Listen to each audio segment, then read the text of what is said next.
If you regularly need to make corrections or changes to customer sales invoices after they are created and printed, you can use the Batch Invoicing method in the Sales module instead of live invoicing. Batch Invoicing allows you to keep invoices available for auditing prior to posting them and committing amounts to customers and GL transactions. To use the batch invoicing process in sales orders, you need to open Company Settings. From the Sales Orders area and the Processing Invoicing tab, enable the batch posting option. When this is enabled, the Sales Order module has a batch button revealed on the toolbar and a batch column revealed on the orders grid, providing different functionality when invoicing.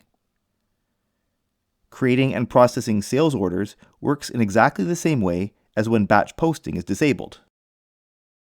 The difference occurs when it is time to generate an invoice for the customer. Whether you create invoices from the order list screen for a selection of orders, or edit a specific order to create a single invoice, only the document is created at this time. You can still apply a payment if you are editing the order to create the invoice. Then print or email the invoice form for the customer, but no transactions will be created for accounts receivable or general ledger. After this procedure is completed, the sales order now has a closed status, but it is not yet moved to sales history. You can still re-edit a closed order, and most fields may be modified for corrections. Some edits are disallowed and will instead give an error, such as attempting to change the shipping address. Inventory items on closed orders are still committed and have not yet been relieved from on-hand quantity. When it comes time to assigning invoices to a batch, Spire provides some flexibility in how you can do this. From the Batch button, choose Create Batch to open a screen with some options.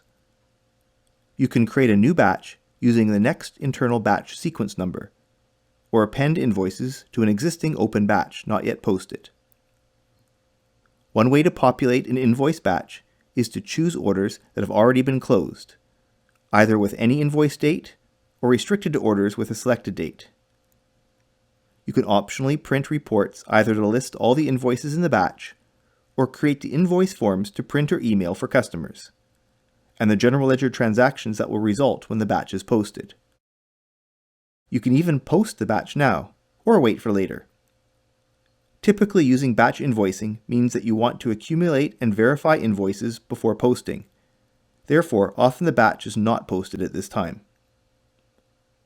Confirming these choices will print the selected reports and assign the batch number to all identified closed orders, visible on the order list grid column.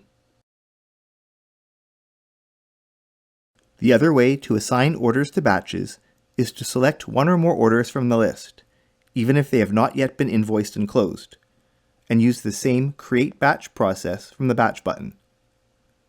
For non-closed orders, this will create the invoices now, without the opportunity to apply payments.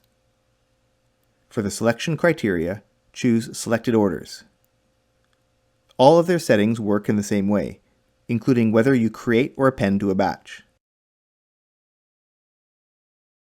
When you continue from this screen, if any customers of these selected orders will be over their credit limit, invoices will not be created in this process unless you have user security rights to override the credit limit. Even if you have the rights to create the invoice, you can skip invoicing the order if desired.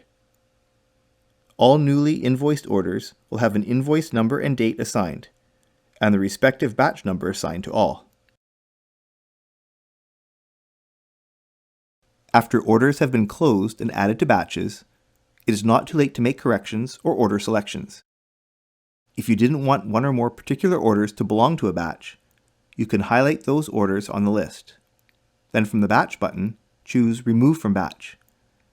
This will clear the batch number from the selected orders, which remained with a closed status and have the invoice number and date values not cleared. Or if there are corrections necessary to be made that cannot be done on closed orders, you can highlight one or more batched orders and click the Reopen button. This will set the order status to open for all selections, and the batch number is removed if one had been previously assigned.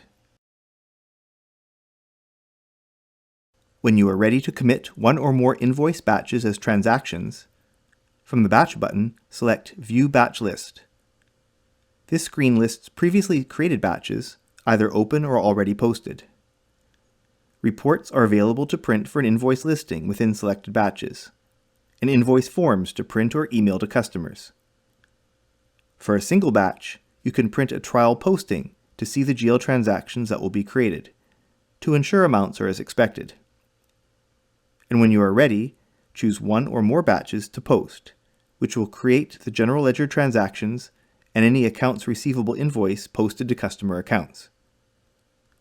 Completed orders will be moved to sales history, and orders with remaining quantity to ship are available for the future. If you would like more information about Spire Accounting, access the link in the description below to our homepage. Read the online manual help for additional assistance. Watch more videos from this playlist, and subscribe to the Spire YouTube channel. Thanks for watching.